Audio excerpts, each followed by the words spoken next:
Bonjour, mon nom est Pierre-Olivier Langevin, je suis gestionnaire de portefeuille chez Médici et je suis avec Carl Simard, qui est président et gestionnaire de portefeuille chez Médici également. Bonjour Pierre-Olivier. Ça va bien, Carl? Très bien. Oui. Aujourd'hui, Carl, là, on parle de l'événement marquant des 2 ou 3 dernières semaines, l'élection de Donald Trump. Tout à fait. Il y a eu un avant, un pendant et un après. Un avant, effectivement, la situation était inquiétante. On a eu un peu d'appels de clients qui s'inquiétaient et qui disaient « Oui, mais si M. Trump est élu, qu'est-ce que vous allez faire avec notre portefeuille que vous gérez? » Mais c'est sûr, notre stratégie, nous, c'est pas d'essayer de prévoir des événements politiques ou économiques. Alors, on disait, on ne fait rien parce que cet événement-là était imprévisible. Et les répercussions d'un tel événement également étaient imprévisibles sur les marchés boursiers. Y a-t-il des clients qui étaient nerveux à ce moment-là, avant l'élection, ces demandes-là? Là? Je dirais qu'il y a quelques clients qui nous ont appelés, mais probablement la majorité de nos clients étaient nerveux. Parce qu'avec les promesses qu'avait fait M. Trump, des promesses qui pouvaient peut-être affecter l'environnement économique. Puis, si on regarde l'après, parce que ça a été quand même soudain, je pense pas qu'il y a grand monde qui prédisait l'élection de Donald Trump. Oui, il y a eu l'après, mais je veux juste remémorer aussi le pendant. Parce que durant la soirée électorale, Mme Clinton avait remonté énormément dans les sondages, comme tout le monde sait, et personne ne prédisait, parce que c'est une prédiction et non une prévision, ne prédisait l'élection de M. Trump à titre de président des États-Unis. C'était plutôt le contraire. Les sondages étaient très favorables à Mme Clinton et ce qui ne devait pas arriver, arriva. M. Trump a été élu. Et dans la nuit, tu te souviens bien, je ne sais pas si tu t'es réveillé, moi je me suis réveillé, j'ai été voir immédiatement mon téléphone intelligent pour voir comment que les marchés réagissaient avant, et c'était très mauvais. Okay? Oui. On parlait d'une chute des marchés boursiers de moins 5 dans cette nuit. Ben oui, même nous, notre équipe, on se préparait, on regardait, bon, c'est quoi les titres qui vont baisser. Peut-être qu'il y a des achats à faire cette journée-là. On était prêts là, à ce moment-là. Tout à fait, parce qu'il y a un envers de médaille. Lorsque les marchés boursiers baissent, c'est que ça peut nous procurer d'excellentes opportunités lorsqu'on sait où on va pouvoir investir. Okay? Et cependant, à notre grande surprise, ce mercredi, les marchés se sont envolés.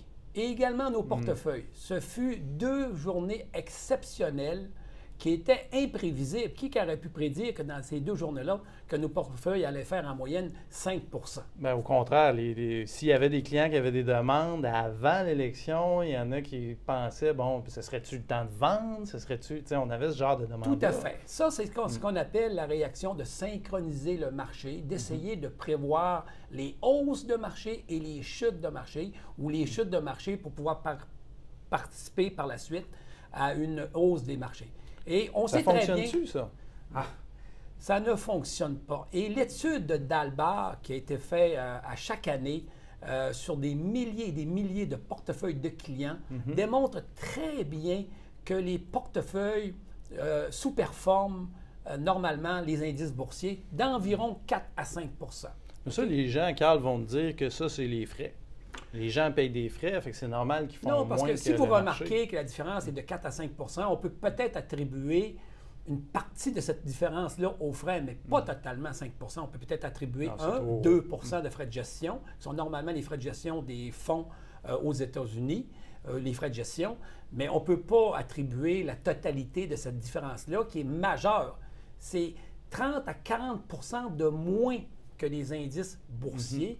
Alors, la super stratégie qui essayait de prédire l'allure des marchés à court terme, ça ne fonctionne pas. C'est pour ça un peu qu'on a ce principe de base-là. Parmi nos 6 principes de base chez Médici, on en a un où on dit littéralement qu'on n'est pas capable de prévoir les fluctuations de marché. Exactement. On n'essaie pas de les prédire. Nous, qu'est-ce qu'on essaie de prévoir? C'est la profitabilité des entreprises.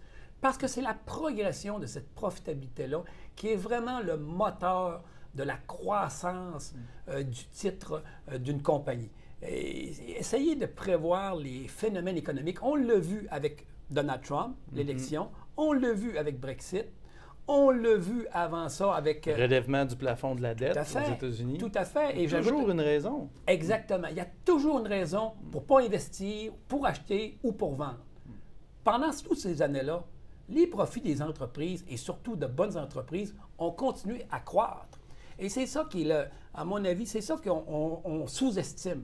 C'est porter toute notre attention à comprendre la profitabilité des entreprises et comment celles-ci vont progresser dans le futur.